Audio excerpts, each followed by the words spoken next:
Welcome to the Three Martini Lunch. Grab a stool next to Greg Columbus of Radio America and Jim Garrity of National Review. Three Martinis coming up. Welcome back to another episode of Three Martini Lunch. I am thrilled to once again be filling in for Greg. My name is Craig. I have Jim with me, and I think I'm fired at the end of this episode, by the way. I think Greg is back on Monday. Well, Greg will be back. Craig, it's been great having you, and I suspect this is not the last time you'll appear as guest host. Cool. Greg does get to take vacations, but also it's a rare day when we have like three pieces of good news, and thus three good martinis. I don't know if that was because it's Friday and you just felt like you wanted it to all be good news, or if that's what the news did for us. But this is a nice Friday way to go. Is all good things. I was as genuinely surprised as you were when you sent this along to us that CNN did a big segment about Tim Walz and how bad things have gone in Minnesota. This is the first of our three martinis, and this is honestly a pretty damning report from them. Do you want me to play that audio first, or do you want to dive into this a little bit? Yeah, why don't you let's play that audio, and then we'll pick it apart. So this is CNN being honest about how bad a Democrat can do while in politics. Critical of specific state agencies for allowing alleged fraud, waste, or mismanagement during Walz's 6 years as governor have been published by Minnesota's independent auditor. He is the executive body in charge, right? And can you blame him individually for each individual thing? No, but he took absolutely no action to change the outcome. There was nobody that was terminated because of the failures of those agencies. This is a lot of fraud, too, by the way, like a lot of fraud. And what do you want to say about it? Well, first of all, I want to emphasize the presidency and to a lesser extent the vice presidency are primarily managerial jobs. Your job is to run the executive branch. I know we like to talk about coconut tree memes and, look, Tim Walz, he's wearing flannel and he likes to fix the carburetor, and Trump with the gold sneakers and all that. In the end, your job is to run the executive branch and to be commander-in-chief. And the vice presidency, the traditional duties are a little less clearly defined, but you're always a heartbeat away. You could be stepping into that job of running the executive branch. So in a way, this is the most important part of evaluating how Tim Walz would be as vice president. Now, I had written about this even before he was selected. My first thought was, okay, what's this guy done? And I had run across the state auditor's reports. Again, independent agency. The state auditor's office, they're not right-wing Republicans. They just want state government to run well. And when it does not run well, when there's waste, fraud, abuse, and there was conflict of interest, they just put out the report, and it's just been, as you mentioned, damning over and over again under state government. And is Tim Walz directly responsible? No, but he seems to be asleep at the wheel. And then when these things get exposed, again, by either the state auditor or in some cases, credit where it's due, local media, nobody gets fired. No, there's no sense of, well, I'm mad as hell about this and I'm going to address this and we're never going to make this mistake again.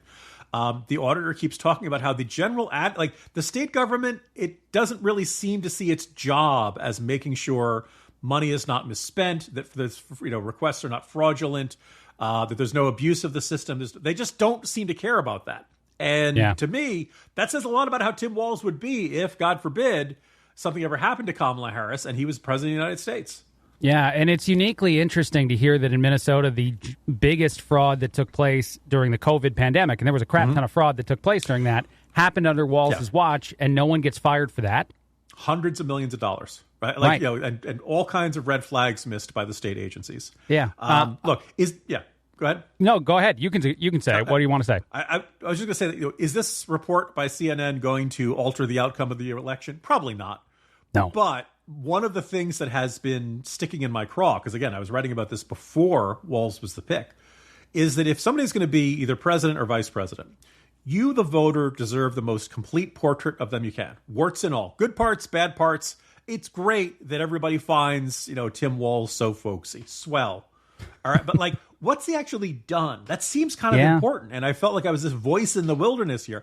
Conservative media did their part to call attention to this. But, a rare kudos for CNN. I don't know whether they want to check the box to be perceived of it or whether after the debate, Walz is a fairer target. It is. Sure. Finally, they got around to looking at what he's done as governor. They have seen the problems, and they're doing a big detail. And by the way, the web article was really long on this. So, rare, good day, CNN. Way to go, this is your CNN. Friday news dump.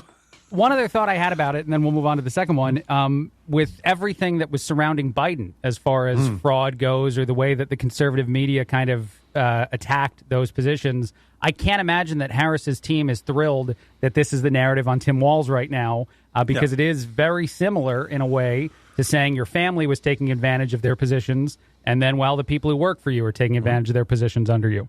Yeah, Joe Biden does not seem like a guy who is sharp-eyed and keeping on tabs on every part of government. But that's because he's senile.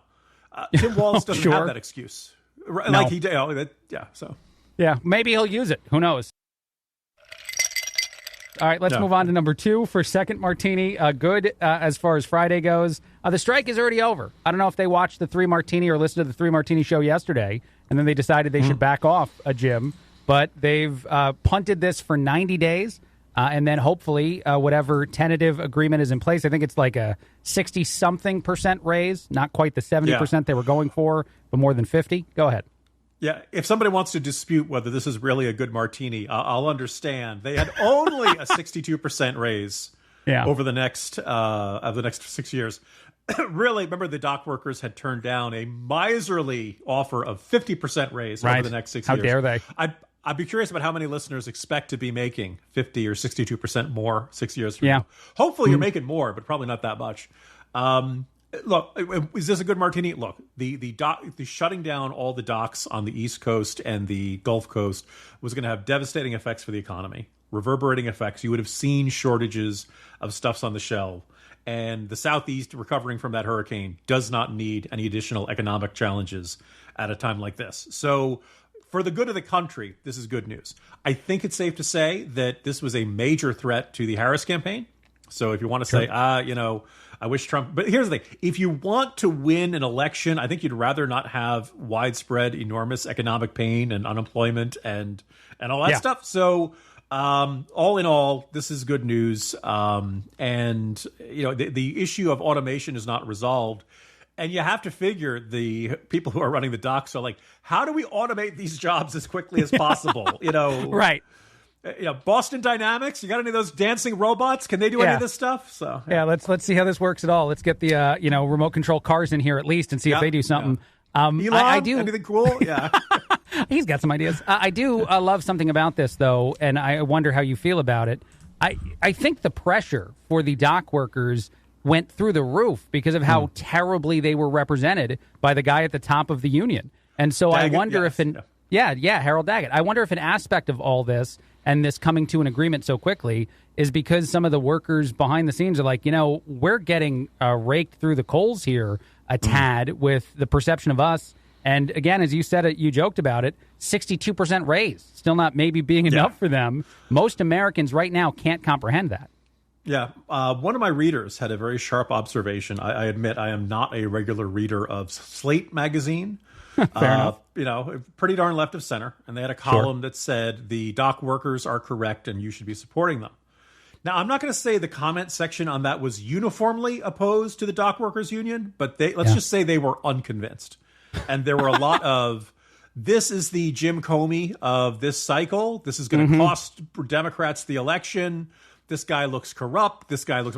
They were not persuaded. And so if that's the reaction amongst a left of center readership, you can only imagine how centrist independents and conservatives were reacting. So I think the dock workers, through Daggett's, raging about the Easy Pass and, as I joked, sounding like a character out of a Batman movie, really did not present their case particularly well and probably increased the pressure to, at minimum, get this done until before don't have this as a factor in the election. Well, right. And if you're going to start looking at people and say, hey, you're asking for too much money, you guys make more than the average American does, and then they're doing a screenshot of his $1 million home or multi-million-dollar home, that's not a great look for you. And that's not a great look for that argument. In retrospect, do any of us want a New York Post drone above our houses? No, I do not. Yeah, I got to mow my lawn before that at least. All right, one last one, and this is the third martini. Also good. This is very kind to have all good things happening. This is about the Wisconsin Senate race and how uniquely concerned Democrats are about it as it's continued to tighten more and more and more, maybe much to the surprise of some, but not others. What do you want to say about this? Yeah, well, so we're now getting, I don't want to say into silly season, but Sure. With about a month until election day, there is just this desire to believe, like there are Democrats who are convincing themselves, this is the year we take out Ted Cruz in Texas. This is the year we're going to beat Rick Scott in Florida. I believe it's written in the Florida state constitution that Rick Scott has to win by 1% every time. That's, governor's race, Senate race. That's how it always works out. Sure. Deb Fischer, right? There's all, and so when I hear a Republican saying this is the year we're going to win in these blue states, I get skeptical. I feel like, Pennsylvania, Wisconsin, Michigan, all of these states, it's like Lucy in the football. We've seen Republicans that look really good and they fall short. Probably throw Nevada in that category as well. Sure. Well, except now Axios is reporting that Democrats are very nervous about incumbent Tammy Baldwin. And if it was not coming, they said the internal polls have it either tied or about 2-point lead, well within the margin of error. And it's much closer than what public polling has shown for months, and that the Republicans are going to have a huge spending advantage from now until Election Day. Now, look, again, if this was coming from a Republican, I'd be like, yeah, I've heard this before. Wisconsin always looks good, and then it turns up electing the Democrats.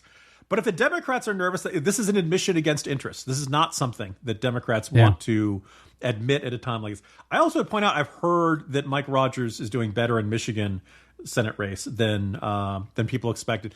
I also keep hearing, like, again, you hear from Republicans saying, yeah, we're doing great. McCormick is neck and neck with Casey. Public polling has that 5-6 points. Like, it doesn't look that close. I'd love to be wrong, and stuff.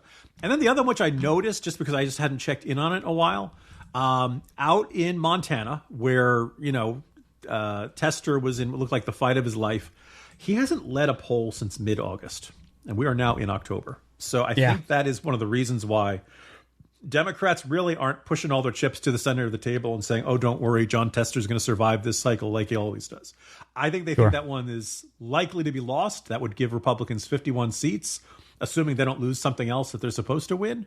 And now a bunch of, maybe Wisconsin isn't such a safe seat for Democrats after all. Sure. I know we're just getting to know each other a little bit, Jim. I like to ask dumb questions sometimes. I think that hopefully... okay, good. There are no dumb questions other than maybe we'll Jim see. Acosta. As I said, you don't know me that well yet. But I was wondering, you referenced the spending advantage. In the world we live in right now, the ubiquity of all this advertising, how big of a significant change is that in the way in which we elect politicians in 2024 to have more spending dollars on advertising? Yeah. Well, for Republicans, particularly the last few cycles, that's pretty darn rare. And now the other things, it gets a little tougher to measure because then you have the outside spending groups, the super PACs and all that stuff, and they can kind of even it all up there. Sure. But I think the other thing which is worth noting, spending will not be an issue in the presidential race. I believe in 2016, Hillary Clinton outspent Donald Trump by 2-1. Trump won. You can have the greatest advertising campaign of all time to convince, dog owners to buy a type of dog food. But if the dog doesn't like the dog food, they're not going to buy it. And in the end, it comes down to the product.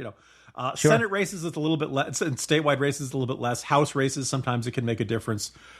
It's the same question like people ask about yard signs. And nobody's voting. Well, unless they really hate your neighbor. My neighbor's got a Trump sign. Well, I'm going to vote for Harris because of that.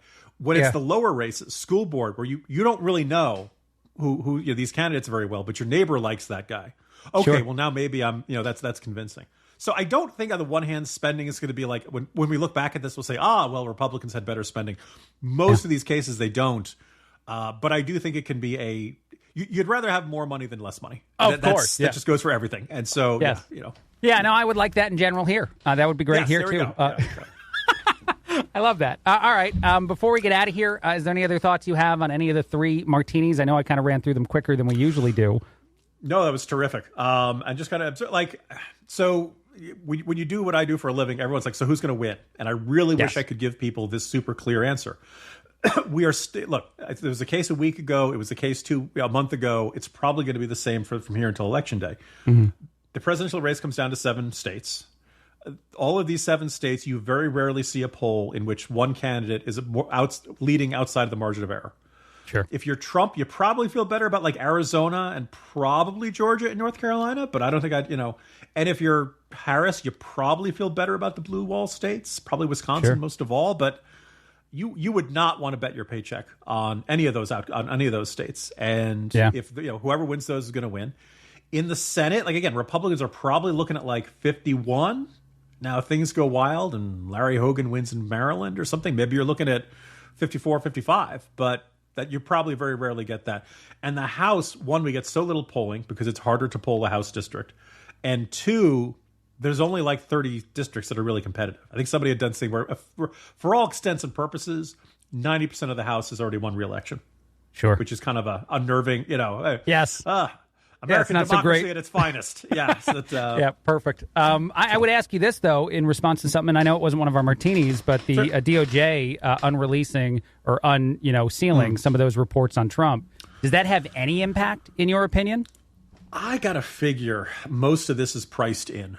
That it's not flattering for Trump to that Trump is informed that Pence's life is in danger and he responds, so what? Or that he's sending tweets alone on that. Like that's a unflattering portrait of Donald Trump. But I don't think there's anybody in October 2024 who's going to hear this and say, well, I was pro-Trump, but now I thought he was perfectly honorable on January 6th. I thought he did a great job. And now, so I think this is all priced in at this point. Gotcha. Do you think there's any political motivation in unsealing it now? Because it's a very odd time to do that. Well, look, I mean, Jack Smith would rather have Donald Trump in a courtroom right now. So this is the consolation prize. You don't get to indict him, or you don't get to have a verdict against him before Election Day, but you do get to have all this information come out. Again, I have a very hard time believing that a day or two after the election, when there's a winner, we say, it all came back to that Jack Smith release in early October. Man, I hope the exit polling says just that. That would be incredible, but you're right. It will not happen. Audio. Yes. All right. Well, thank you very much for solving the dock workers crisis. I think that you single-handedly did that with the criticism the other day and everything else we did. This has been 3 Martini Lunch once again. Thanks, Jim. Thanks, Craig.